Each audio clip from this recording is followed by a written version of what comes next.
This is Hidden Killers Week in Review. A look back at the most prolific stories of the week. This is the Hidden Killers podcast with Tony Brueski. Featuring retired FBI Special Agent Jennifer Coffindaffer. Judge Gull, well, she's still there. She's never lost the case or lost being part of the case of the Delphi alleged murderer, Richard Allen. However, one of the 3 points that the attorneys for Richard Allen arguing has been granted. One of those points being Baldwin and Rozzi returning back to the case to represent Richard Allen, 2 attorneys that clearly Judge Gull has some contempt for based on the previous actions of kicking them out of the case. Now that they're back, motions are being denied left and right. I don't know if I'm surprised by this update in the case or if it's just kind of par for the course for the personality of Judge Gull and her seemingly all-knowing demeanor, if you will, without having hearings, without hearing motions, without hearing arguments. Just here's what I think it is, and you all get to go deal with it. That's essentially what's going on as a Franks hearing has been denied, and several other motions. Here to discuss, Jennifer Coffindaffer, retired FBI Special Agent. Is this how justice works, with no hearings taking place to really get a good look at the possible improprieties that led up to the arrest of Richard Allen? You know, Tony, when you look at this case, first of all, you and I talked about this. Them leaving those photos out was not gross negligence. Mm-hmm. Leaving those on an airplane, that's gross negligence. In your own conference room wasn't a gross negligence. And further, the court really looked at Judge Gold kicking off Rozzi and Baldwin and said, listen, look at what this is going to mean toward this defendant that wants to go to trial in 70 days. But now what we're seeing, first of all, do you recall that they got kicked off this case when everyone was convened, including Richard Allen was taken out of prison and brought to the court proceeding? All the, law enforcement personnel, everybody was there to do a Franks hearing.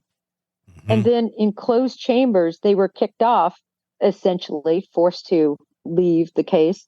And it's amazing to me now she's denying the hearing that had been previously scheduled. Yeah. And she's denying a hearing on the suppression of the evidence from Richard Allen's house. In all my years, I cannot think of a case where a judge just didn't let the parties talk about the evidence, didn't let the parties come forward with their concerns about a Franks issues. Mm-hmm. It's just the right thing to do. Let it all air out. And she is just no. Why is that? I mean, is this just someone's ego that's gone out of control? Or is this something where within the judicial system in Indiana, this is somehow going to benefit her by being this real hard-nosed judge that, no, here's what I'm going to do, and then ends up convicting Richard Allen at some point? Of course, all that will go back to appeals, and I'm sure he'll get a new trial. But by that point, Gull will probably be long gone and on to whatever else she's doing. Is this just like one massive selfish play for her ego and her image? Or what is going on here? Because it just seems like such a bizarre miscarriage of justice in so many ways, violating his constitutional rights every stretch of the way. Well, she got this promotion. So now she's the chief judge. And I thought, what a perfect reason for her to just recuse herself and say, listen, I've been overturned by the state Supreme Court, and I'm so busy with my new duties, and appoint someone else. Mm-hmm. But clearly, she's going to keep a hold of this case.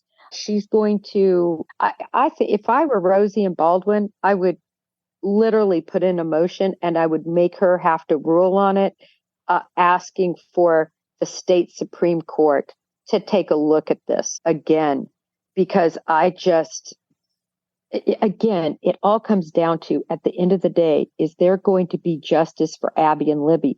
And if Richard Allen has committed this crime, which there's probable cause to believe he has, there's supposedly 5 confessions, they are ruining the chances of him being convicted. Now, he may die in solitary confinement in all these top maximum security facilities. But it's just such a miscarriage, Tony. And Yeah. I think all of us are looking at this thinking, this could happen to us. Or Yeah. in other words, like people we know, it's just reeks. Well, and there's little to no oversight for these judges. And that's a real scary thing is, she can pretty much do whatever she wants. And clearly she has been, and nothing is really able to be done about it. Number one, his speedy trial rights, that's out the window. For whatever reason, we can't ever go back to that and allow him to have that. The attorneys obviously kicked out, but they're back in. I think there's still, question in the air of whether or not that will last, judging by some of her measures thus far. But there's just so many bizarre things here. If you really want to convict Richard Allen, and you really believe you got the right guy, this is not the path to do it if you're the state. You want no sort of optic of impropriety here, but it seems every place they turn, there's something that everyone can look at, whether you think he's innocent or not, and go, that's not how the system is supposed to work. Right, Tony. And I made this analogy from day one. Brian Kohberger, with his hair gel, with his trimmed eyebrows, with his beautiful Sunday suits, with him not being shackled, not being surrounded by all these, SWAT guys, being well treated, having TV, having a large cell, just going to church, all the things he's afforded. And you know what? I'm glad, because that is not going to be appealed. Mm-hmm. And then you look at Richard Allen, it's the absolute opposite. He's like Shawshank. Yeah. Except for his cell is even worse because it's a solid door with just a little hole. Mm-hmm. And he's there 23 hours a day, Tony. Yeah. And he's not been convicted of a crime. It's maddening. It's maddening, and it's maddening to think about this is happening, in the United States. You think, okay, well, across the board, it's going to be, similar treatment from jurisdiction to jurisdiction. Every state's a bit different.